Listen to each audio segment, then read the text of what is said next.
নবীরা নিষ্পাপ ছিলেন, আলেমরা নিষ্পাপ নন। কোন একজন আলেমের কোনো ভুল হতে পারে, তার সমালোচনা হতে পারে, সংশোধন হতে পারে, কিন্তু গোটা দেশের আলেমরা সাদ সাহেবের, মাওলানা সাদ সাহেবের শত শত ভুল জাতির সামনে তুলে ধরেছে। মাওলানা সাদ সাহেব গোটা বিশ্বব্যাপী দ্বীনের মেহনত, তাবলীগের মেহনতকে নষ্ট করেছে, বিভক্ত করেছে। তাবলীগের মেহনতের মধ্যে ষড়যন্ত্র করে সমস্ত মুরব্বীদেরকে নেজারউদ্দিন মার্কাজ থেকে তাড়িয়ে দিয়েছে। নিজে স্বঘোষিত আমির নিজেকে ঘোষণা করেছে। সম্মানিত উপস্থিতি, এই সব বিষয়গুলো জাতির সামনে, উম্মাহের সামনে যখন উম্মাহ দরদি, নবীর ওয়ারিস, উলামায়ে কেরাম একে একটা করে তুলে ধরেছে, তখন সাদ সাহেবের অনুসারী জনসাধারণ, সাধারণ মানুষ, ডাক্তার, ইঞ্জিনিয়ার, কর্মজীবী, চাকরিজীবী, এদের মধ্যে আলেম নাই, দুই একটা পোলাপাই না আলেম আছে। পোলাপাই না আলেম, পোলাপাই এই জন্য বললাম, এদেরকে খুব ভালো করে আমি চিনি। এদের একজনের নাম মুআজ, উত্তরায় থাকে, একেবারে নাকটা টিপ দিলে ডুববে হবে। আরেকজনের নাম মাওলানা জিয়া বিন কাসেম, আমার নিচে দেওবন্দে পড়তো। তাবলীগ করার যারা পড়াশোনা করতে পারে, আমরা এত পড়তাম, পড়াশোনা করতাম যে তাবলীগের সময় পাইতাম না। আর ও এত তাবলীগ করতো, ক্লাসে বসার সময় নাই, পড়াশোনা নাই, খালি তাবলীগ আর গাছ। ও সারা জীবন কোনো কিতাব পড়ে নাই, পড়াশোনা করে নাই। ও এখন তাবলীগের সবচেয়ে বড় আলেম, এতাতিদের সবচেয়ে বড় আলেম জিয়া বিন কাসেম। আমি নাম বলতাম না, বড় দুঃখে আর কষ্টে নাম বলছি। এই অজ্ঞ আলেম নামধারী এই লোকেরা হলো এতাতি ভাইদের মুখপাত্র। আর লক্ষ লক্ষ এতাতি ভাই এদের পিছনে চলে সারা দেশের সমস্ত মসজিদ, সমস্ত মাদ্রাসা, সমস্ত ইমাম, সমস্ত উলামায়ে কেরামের বিপক্ষে তারা মাঠে নামছে। ঠিক আছে, মনে রাখতে হবে, এটাও এক প্রকারের নবীর অবমাননা।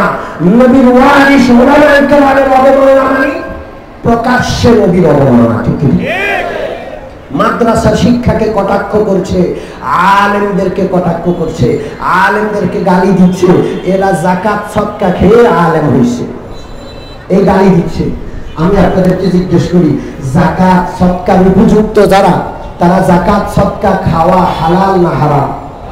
জোরে বলেন, জোরে বলেন। যারা যাকাত সদকা খাওয়ার উপযুক্ত, তারা যদি যাকাত গ্রহণ বন্ধ করে দেয়, যারা যাকাত দিতে হয়, ফরজ যাদের উপর যাকাত দেওয়া, তাদের যাকাত আদায় করার জায়গা কোথায়?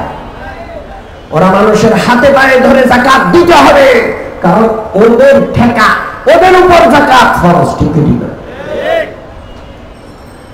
সম্মানিত উপস্থিতি, যাকাত যাদের জন্য হালাল, গরিব, যাকাত গ্রহণ করার কারণে তাদেরকে কটাক্ষ করা হারাম। আমি স্পষ্ট ভাষায় বলতে চাই, তোমরা যারা কটাক্ষ করছো, তোমরা যাকাত দাতা, তোমাদেরকে আল্লাহ একটা সম্পদ দিয়েছেন। তোমরা গরিবদের কটাক্ষ করছো, শুধু গরিব নয়, কোরআন হাদিস শিক্ষার্থী, গরিব তালেবে ইলম, কোরআন হাদিসের ধারক বাহক, পেটে পাথর বেঁধে যারা নবীর ইলম শিখেছে, আলেমদেরকে কটাক্ষ করছো। আল্লাহ যাকাত দাতার কাতার থেকে কান ধরে টানিয়ে নামিয়ে পথে বসাইয়া ভিক্ষার থালা তোমাদেরকে ধরায় দিতে 1 মিনিট লাগবে না।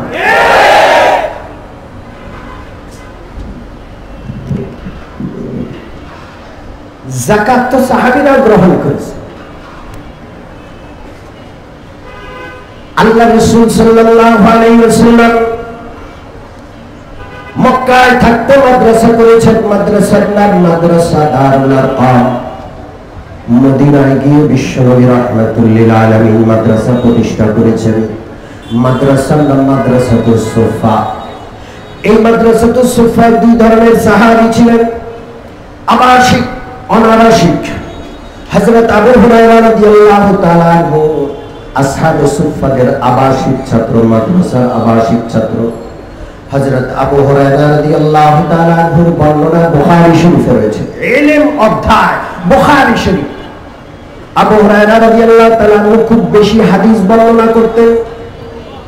সাহাবারা তারা জিজ্ঞেস করলেন, কেন এত বেশি হাদিস বর্ণনা করেন? হযরত আবু হুরায়রা বললেন, দুইটা আয়াত আমার সামনে রয়েছে, দুইটা আয়াত না থাকলে আমি হাদিস বলতাম না। আল্লাহ রাব্বুল আলামিন বলেন, ইন্নাল্লাযীনা ইয়াকতুমুনা মা আনজালাল্লাহু মিনাল কিতাবি ওয়া ইয়াশতারুনা বিহি সামানান ক্বালীলা। যারা আল্লাহর আয়াতগুলোকে গোপন করলো, অন্য আয়াতে আছে উলাইকা ইয়ালআনুহুমুল লাঈনুন, আল্লাহর পক্ষ থেকে নাযিল হওয়া কোরআনের বিষয়, হাদিসের বিষয় জাতির জন্য বয়ান না করে গোপন রাখলো, তাদের উপর আল্লাহর লানত। আমি দেখলাম হযরত আবু হুরায়রা বলেন, এই হাদিসগুলো আমি মুখস্থ করেছি, অন্যরা জানে না। আমি না বললে আমি যখন মরে যাব আমার হাদিসগুলো কবরে চলে যাবে, এই জন্য আমি হাদিস বর্ণনা করি। হযরত আবু হুরায়রা রাদিয়াল্লাহু তাআলা আনহু বলেন, আমি এত হাদিস কেমনে মুখস্থ করলাম? হযরত আবু হুরায়রা বলেন, আমার মুহাজির সাহাবী ভাইরা মক্কা থেকে মদিনায় হিজরত করে আসার পর তারা ব্যবসা করে। মুহাজিরদের শতকরা প্রায় 100 জন ব্যবসায়ী সাহাবী, তারা আল্লাহ রাসূলের দরবারে সবসময় উপস্থিত থাকতো না। সারাদিন ব্যবসা করে এরপরে রাতের বেলায় উপস্থিত থাকতো। আর আনসার সাহাবীরা ছিলেন কৃষি কাজ করেনেওয়ালা, খেজুরের বাগানে কাজ করতেন, ক্ষেত খামারে কাজ করতেন, তারা ব্যস্ত থাকতেন। আমি আবু হুরায়রা না ছিল ব্যবসা, না ছিল ক্ষেত খামার, আমি আল্লাহ রাসূলের দরবারে সর্বদা পড়ে থাকতাম।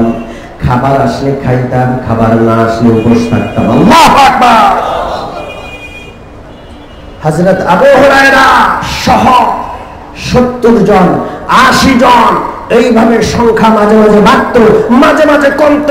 সুফা মাদ্রাসা আবাসিক ছাত্র এই সাহাবীগণ পেটে পাথর বেঁধে সুফা মাদ্রাসার শিক্ষার্থী ছিলেন।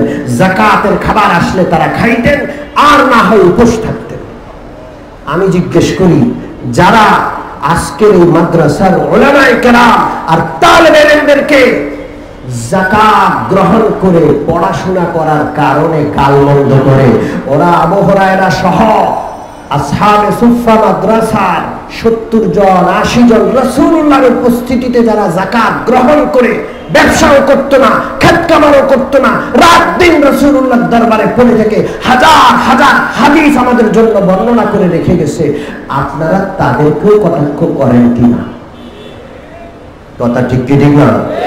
আমরা সাবধান করে দিতে চাই, আলেম ওলামাদের বিপক্ষে আপনারা মাঠে নেমেছেন, ক্ষান্ত হন। সাত কেউ না, ইহুদিদের দালাল পয়সা খেয়ে তাবলীগ জামাতকে, উম্মাহের এত বিশাল বড় আশ্রয়ের জায়গাকে ভেঙে টুকরো টুকরো করেছে। ঠিক না? আপনারা ক্ষান্ত হন। এটা শুধু বাংলাদেশের সমস্যা না, গোটা বিশ্বে সমস্যা ছড়িয়ে পড়েছে। শুধু বাংলাদেশের মসজিদে মসজিদে না, ইউরোপ আমেরিকা সহ 5 মহাদেশের সমস্ত মসজিদে এই সমস্যা চলমান। কথা ঠিক কি ঠিক না? অতএব আলোচনার শেষ পর্যায়ে আবার বলতে চাই, আজ বোটের রিসালাত সম্মেলন থেকে আমরা ঘোষণা করতে চাই, যারা নাস্তিকদের দোসর।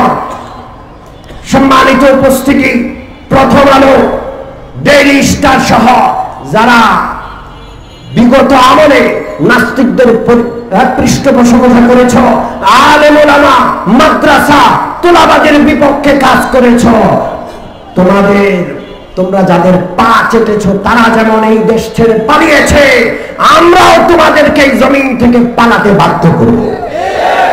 পাশাপাশি টুপি লাগাইয়া, পাগড়ি পরে, মুখে দাড়ি লাগাইয়া যারা ওলামায়ে কেরামের বিপক্ষে, ওলামারা বুঝে না, ওরা বেশি বুঝে, আলেমদের চেয়ে বেশি বুঝো তোমরা, যারা তোমরা মাঠে নেমেছো, তোমরাও কিন্তু রাসূলুল্লাহর ওয়ারিসদের অবমাননার মাধ্যমে সরাসরি রাসূলুল্লাহর অবমাননা করছো। তোমাদেরকে তওবার দাওয়াত দিচ্ছি, না হয় বাংলাদেশের জনগণ আলেমদের নেতৃত্বে মাঠে নেমে তোমাদেরকে ঘরে ঘরে পালাইতে বাধ্য করবে। সম্মানিত উপস্থিতি, ইজতেমা হবে ইনশাআল্লাহ। আমরা আলেমদের সাথে আছি তো ইনশাআল্লাহ। আমরা পথহারা তবলিগের কলিজার টুকরা, আমাদের কলিজার টুকরা ইসলামের আশ্রয়স্থল, উম্মাহের আশ্রয়স্থল তবলিগ জামাতকে বিভক্তকারী কুখ্যাত মাওলানা সাদের অনুসারীদের পক্ষে আমরা কখনো থাকবো না ইনশাআল্লাহ। ওলামারা যেই ইজতেমার ডাক দেন, যেই তারিখে ওলামারা ডাক দেন, সেই তারিখে আমরা মাঠে যাব। এই ছাড়া অন্য সময় আমরা ওইদিকে যাব না ইনশাআল্লাহ। আমরা ওদের বয়কট করলাম তো ইনশাআল্লাহ। হাত তুলেন নারায়ে তাকবীর, নারায়ে তাকবীর। আল্লাহ আমাদের সকলকে এই নির্দেশনাগুলো মেনে চলার তৌফিক দান করেন। আমিন। ওয়া আখিরু দাওয়ানা আলহামদুলিল্লাহি রাব্বিল আলামিন ওয়া সাল্লাল্লাহু তাআলা আলা খায়রি খালকিহি মুহাম্মাদিন ওয়া আলিহি ওয়া সাহবিহি। সম্মানিত তৌহিদি জনতা,